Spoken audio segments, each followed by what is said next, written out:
video, we're going to be testing out gaming and emulation on the all-new Samsung Galaxy S26 Ultra. This is something I've been super excited about, and before we get started here, I do want to mention that I paid my own money for this device. Every year, I'll do a Galaxy upgrade. That way, I can kind of compare the performance across the board, and you'll see it throughout the year in my videos. And I also go with the lowest end Ultra variant. So we've got 256 gigabytes of storage and 12 gigs of RAM, but they do offer one with 1 terabyte of storage and 16 gigs of RAM. Definitely overkill, and none of these are cheap. I mean, everything's super expensive right now anyway. And the main reason I wanted to get my hands on this device was because Samsung opted to use the new Qualcomm Snapdragon 8 Elite Gen 5 for Samsung, which actually gives us a bit of a higher clock on the CPU. I wish they would have overclocked the GPU in this, but the big cores do clock up to 4.7 gigahertz, and that's absolutely insane for a mobile device. Down the road, we'll probably see higher clocks up to 5 gigahertz with some devices, but right now, this thing is packing some serious performance. Recently on the channel, I posted a video showing off DeX mode with this device. Really awesome using it as a PC, but in this one, we're talking about handset gaming. And this time around, Samsung has given us some really awesome tools when it comes to gaming on this device. And in order to unlock those tools with basically any app, I use an application known as Game Booster Plus. This will actually allow us to kind of add any app to the GameHub. That way we get the in-game performance settings, which is something we will take a look at in just a second.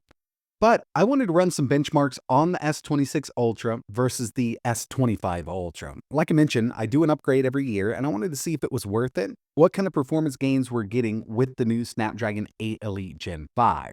And the first benchmark we have here is Geekbench 6. Over on the left-hand side, we've got the S26 Ultra coming in with a single core of 3,718.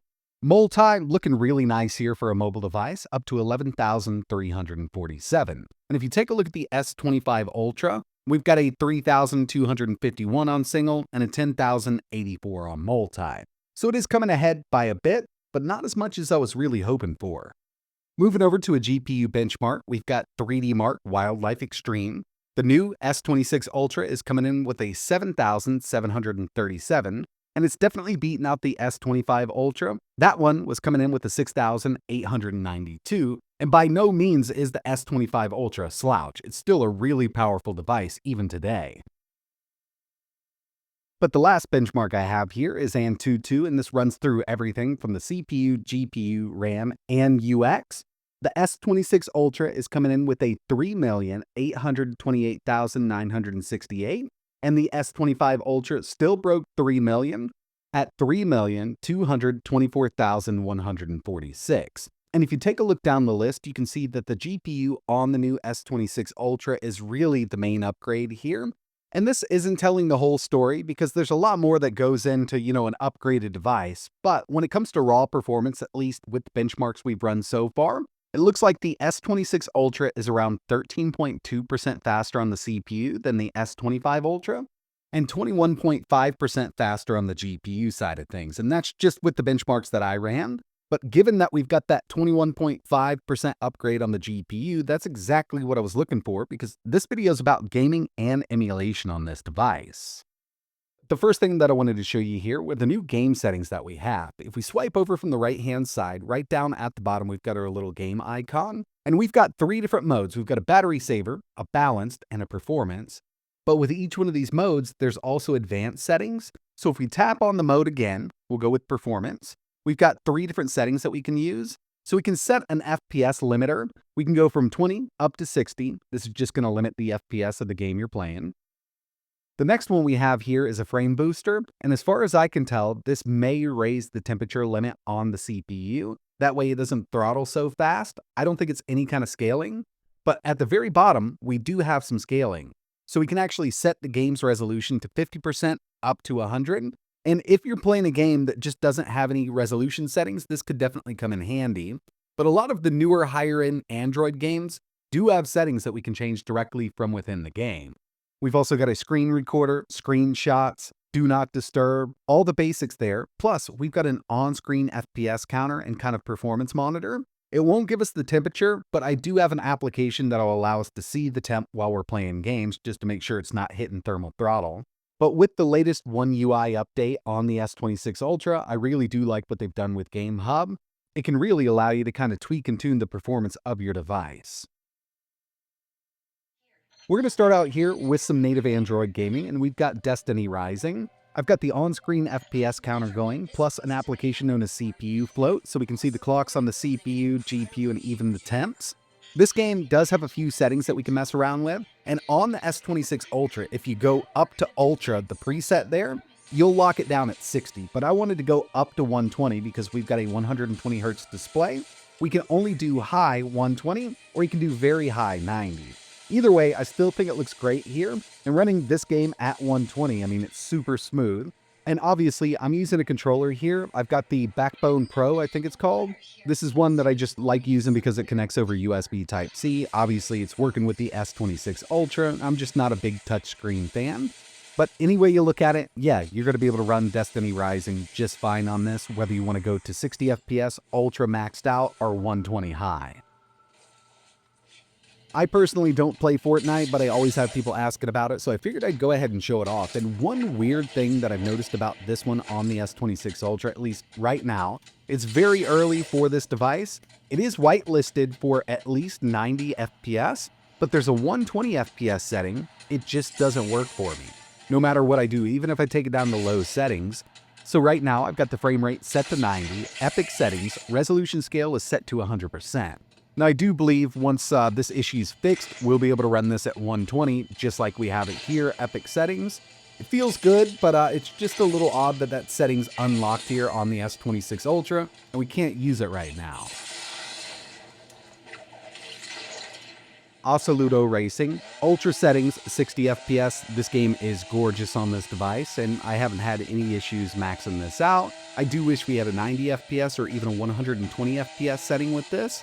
But across the board, with the new Snapdragon 8 Elite Gen 5, it really doesn't matter what native Android game you're going to be playing, you're going to be able to run it on this phone just fine. I mean, it's got plenty of power. So the next thing I want to check out here is some emulation. And I left x86 emulation out because I've got a full video coming up showing that off. We are seeing great performance out of that. But when it comes to PS2 emulation, using Nether SX2, I'm at 4x resolution OpenGL backend. This runs absolutely amazingly. And I did show some of this off when I was doing the Dex video with the S26 Ultra. Went through and I tested a bunch of games, and when it comes down to it, as long as the game's compatible with the Nether SX2 emulator, it's going to be playable on this device, even upscaled to like 4x. And I think even some of the easier to run games, we could go higher. I don't think there's really a need to. It looks great on this display at 4x. And I've been having a really great time with emulation on this device. But so far, with like retro emulation or, console game emulation, it hasn't been a huge upgrade from the Snapdragon 8 Elite. Either way, went through and tested some more PS2 games. And as you can see, across the board, 60 FPS, 4x resolution, and I'm sure there are some games that just aren't really compatible with Nether SX2, and it doesn't matter how powerful your chip is, it's just not going to run well. But these did great.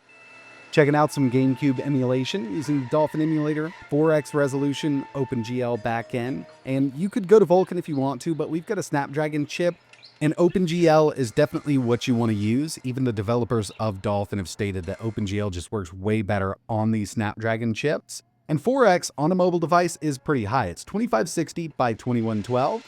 Even Rogue Squadron 2 ran at full speed. But I did notice a weird little issue.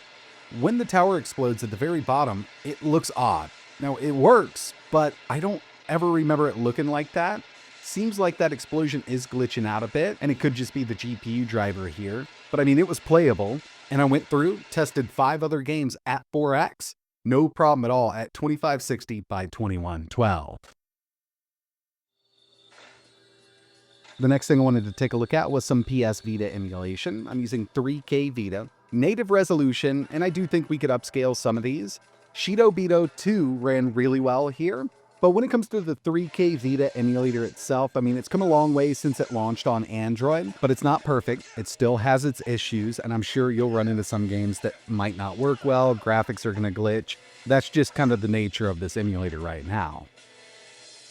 But I also tested one of my favorite games here, Street Fighter Cross Tekken. This ran really well. Last time I tested this on Android, a lot of the particle effects were missing, but it looks like most of that's been fixed so far, and I had a really good time playing it on the Galaxy S26 Ultra.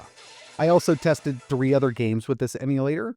Obviously, we had to do Persona 4 Golden, that was 60 FPS, Mortal Kombat 60 FPS, and Ridge Racer at 60. So these games are known to work in Android, and they work great on the S26 Ultra.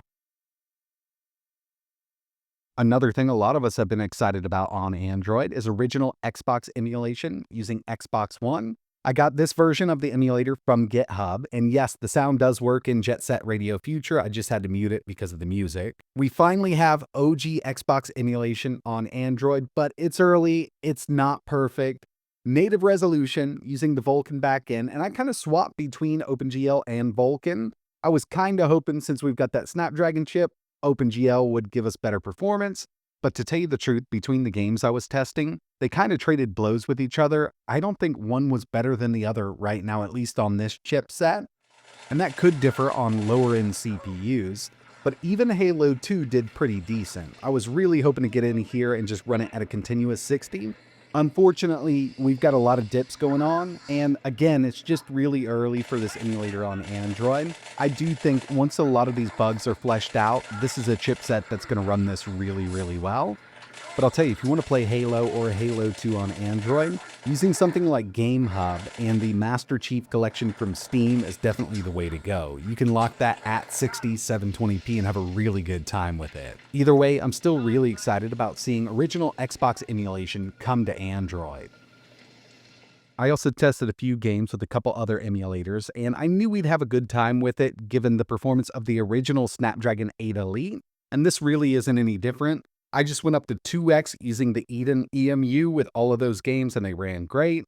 For Azahar, went up to 4x for 3DS and had an awesome time.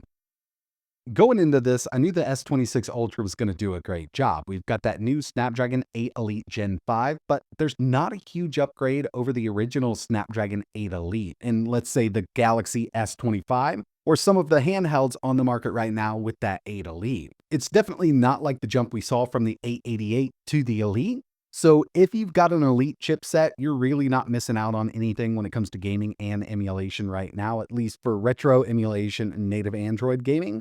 I think where this thing shines is x86 emulation, and I'll have a full video coming up using GameHub and Game Native. So it'd be pretty cool if you could hit that like button and think about subscribing so you know when I post the next one. If you're interested in seeing this thing run in desktop mode or DeX mode, I'll leave a link for that video down below, and I'll also leave some links in case you want to pick one of these up.